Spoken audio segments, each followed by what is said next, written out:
Fascist সরকারের বিনা ভোটে নির্বাচন বলেন সবকিছু এই খায়রুল হকের এই জাজমেন্টের ফলে হয়েছে। আগামী 21শে অক্টোবর টপ আইটেম হিসাবে এই আপিলটি শুনানি হবে। তিনি সবচাইতে যেটা ফ্রড করেছেন কনস্টিটিউশনের উপরে এবং আমাদের আপিল বিভাগের রুলসের উপরে, সেটা হচ্ছে তিনি operative part of the judgment change করে দিয়েছেন।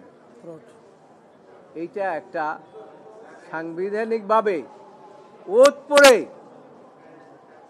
এই ধরনের কর্মকাণ্ড করাটা একটা ক্রিমিনাল অফেন্স অলসো। এইটা ফ্রড প্র্যাকটিস।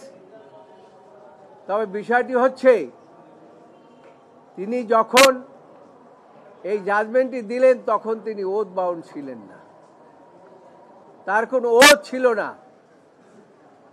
আমরা সেই জন্য গতকালকেও আপনাদেরকে বলেছি, আজকেও বলি, ইট ওয়াজ ফ্রড প্র্যাকটিস আপন the constitution, upon the judiciary, upon the peoples, and destroy the democratic character of this country. This is very important.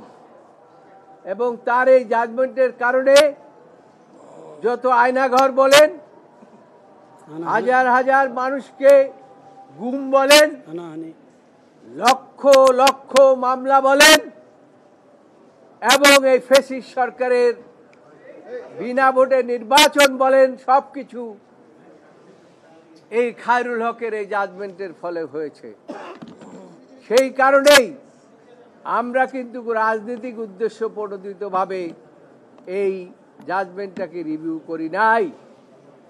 আমরা দেশের কথা চিন্তা করে, দেশের মানুষের গণতন্ত্রের কথা চিন্তা করে, ভোটাধিকারের কথা চিন্তা করে, এবং তিনি যে বিচার বিভাগকে ধ্বংস করে দিয়েছেন এইটা জনগণের এবং আপনাদের মাধ্যমে জানা দরকার।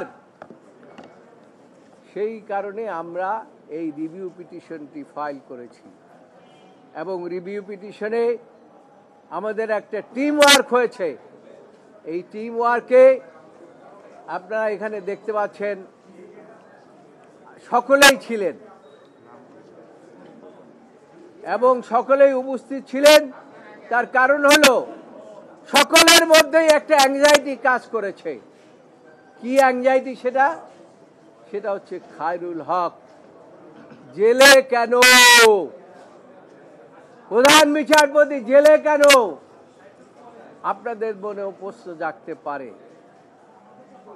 প্রধান বিচারপতি জেলে যাওয়ার কারণ হচ্ছে তিনি শুধু বিচার বিভাগকে ধ্বংস করেন নাই, এদেশের মানুষের সমস্ত অধিকারকে ধুলায় মিশিয়ে দিয়েছেন।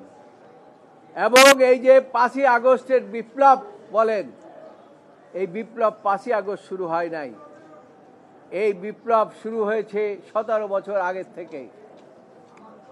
এবং এই বিপ্লবের কারণেই শেখ হাসিনা আরো দীর্ঘদিন ক্ষমতায় থাকার জন্য তিনি চেষ্টা করেছিলেন। সেই চেষ্টাটা বাস্তবায়ন করার জন্য তিনি সাবেক প্রধান বিচারপতিকে দায়িত্ব দিয়েছিলেন যে বিচার বিভাগ ধ্বংস করে দেন, মানুষের অধিকার খর্ব করে দেন, এবং অ্যাকর্ডিংলি এই জাজমেন্টটা তিনি দিয়েছেন।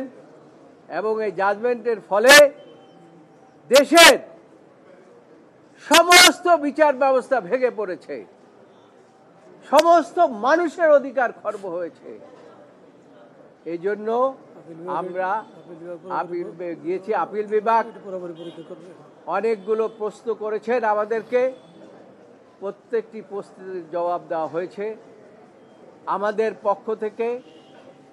এবং যারা বদিউল আলম মজুমদারের আইনজীবী তিনিও একই, অন্যান্য পিটিশনার যারা ছিলেন 5টা পিটিশন, প্রত্যেকের পক্ষ থেকেই আমরা একই ধরনের আর্গুমেন্ট করেছি।